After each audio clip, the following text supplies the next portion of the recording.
Hello everyone, welcome back to the JavaScript series. In this video, we're going to look at the internals of the JavaScript language. We are going to look at the thread of execution and also the core stack. So those things together will help us understand how JavaScript works under the hood. And we'll also look at some examples to actually solidify our understanding. So let's begin. JavaScript being a single threaded language means JavaScript only reads our code line by line. It does one thing at a time. And yeah, so once we write our code, then we run it in the browser. The V8 engine goes through our code and reads it line by line and store each component of our code, each part of our code in memory. Despite the fact that JavaScript is a single threaded language, it can also perform asynchronous tasks such as network requests, manipulating the file system, just running code in parallel. Also, let's take a look at how JavaScript will read the code we have on our board today. Now, we know that all of our code is stored in memory. So what JavaScript will do is create a new memory for running this code. So I'll just put memory here like this. Memory. So a new memory is created. Let me put a box here. All right. Then I'll just drag this one down. Put it like this. Great. All right. In this memory, on line 1, what JavaScript will do is read this constant name1 and then store the name1 constant in memory. Name1 like this. Now, name1 has a value, so we assigned it the Jackson value. So it will put the string Jackson, create the name1 constant, store it in memory, and assign it the string Jackson. Now on line 2, we don't have any code, so JavaScript will move to line 3. Now on line 3, there is a new keyword here, which is the function keyword. Now, what JavaScript is interested in is the identifier of this function here, which is this get username that we assign to this function, or that we give this function. Sorry, we give it a name, get username. So this get username is then stored in this memory again. So I'll put get username here like this, username. Now, this get username is a function, so I'll just represent it with fn like this. One thing you would think JavaScript would do is move to line 4, right? And also read this constant that we created here. But that's not what's going to happen. Since this is a function creation, it doesn't care about what is inside that function. What it will do is move to the next line outside the function creation. So completely ignore what is inside the function and then go outside of it to continue executing our code. So on line 7, there is no code as well. So on line 8, now we have another const keyword here with user1 given as the name of this variable or this constant. I don't know. Variables is something that varies, right? That changes in the course of our program. But with constants, we know that constants cannot change. The value we give them will remain the same. All right. So what I'll do here is okay. So what JavaScript will do, not me. What JavaScript will do is store the user1 in memory and then assign it this function call here. I'll represent with the fn again, and then pass it the argument name1, which we created before, and assign it this value here, Jackson.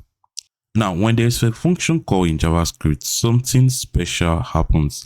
Let me move my head towards the top a little bit. Yeah, so that we can have space and write stuff here. All right.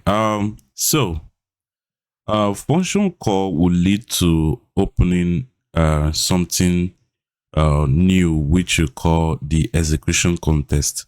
So I'll draw another box here to represent the execution context that we have. So I'll put it here like this.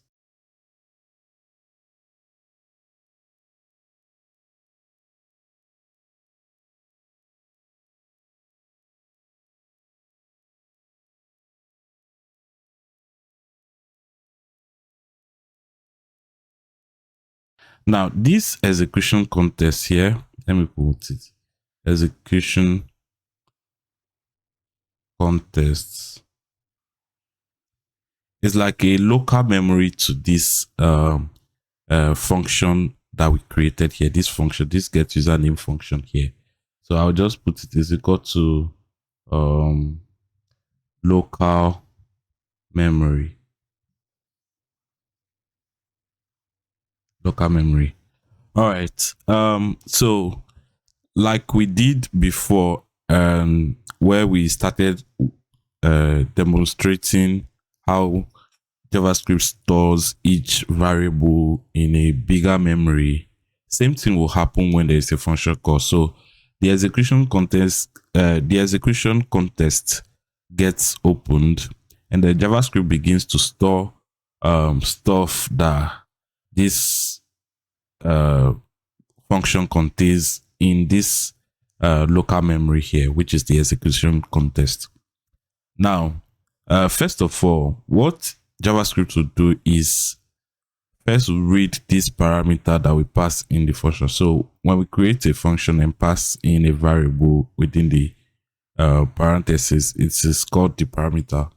So this parameter user gets assigned a value, right? So the value of the user would then be the value we passed in when we are calling the function. Here it is name1, and this name1 is already stored in memory. So JavaScript will just make a lookup and look for what name1 is, which is this one here. It's a constant that we created and assigned a value Jackson. Sorry. So Jackson will be here like this. So user1 becomes what? The Jackson string here. So we'll put Jackson here like this. And then it will move now inside the function. So we've already seen whatever was outside, which is the parameter. Now we'll come to the body of the function. There's a new constant, new user created. So new user will be stored in this local memory. So let me put new user here like this. And then this new user will now have another value. So the value of this new user is this user here, this user parameter that we have here. And then in return, this new user has a value Jackson. So Jackson will then be replaced with this new user that we have here, and then the space. So we just did a string concatenation. String concatenation is adding groups of strings together to form a single string. You can do that with the plus sign, or you can also use something called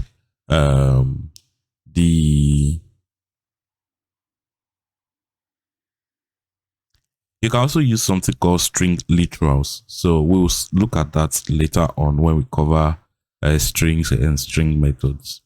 All right, so here we will then have this whole sentence called user.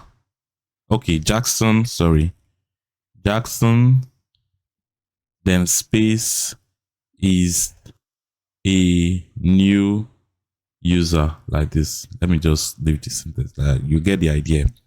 Anyways, so after assigning this um string, this sentence to this new user variable that we created, mind you, once we do a function call on this variable, the variable remains empty for now while all this thing is going on. There is nothing in this variable, so it remains empty. I will not say undefined per se, but it is uninitialized. Let me put it that way. I don't know if that's actually correct, but it remains empty. That's what I mean. The variable remains empty, and then JavaScript goes to do all these steps that we have in yellow on the screen right now. So after doing that, it then reaches this line here. So we've already assigned the sentence Jackson is a new user to this new user constant that we created here. Then it reaches line 5, which is this line here. And then there's this return keyword, right?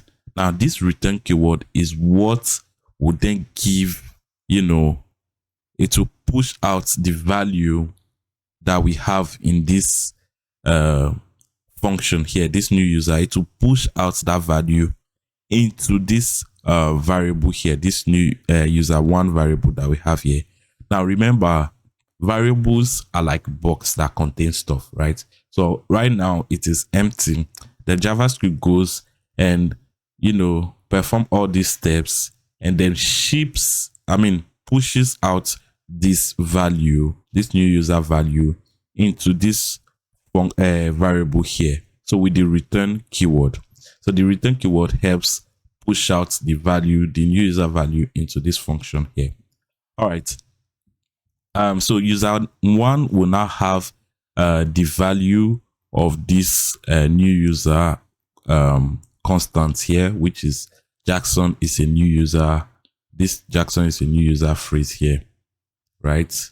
So the value of this one now will become Jackson is a new user. Right. Now, the function call is done. The JavaScript will now move to the next line here again, which is line 9, and it does the same thing. Creates a new execution context, and then once that execution context is created, then it will assign this user the value Marco, and then after assigning the user the value Marco, then the new user constant is created, and then this user here will be replaced with a value Marco, and the phrase is created. The string concatenation is done here, and then on line 5, then the whole string concatenation that we did and assigned to new user would then be pushed into the user 2 variable or constant that we created outside the function.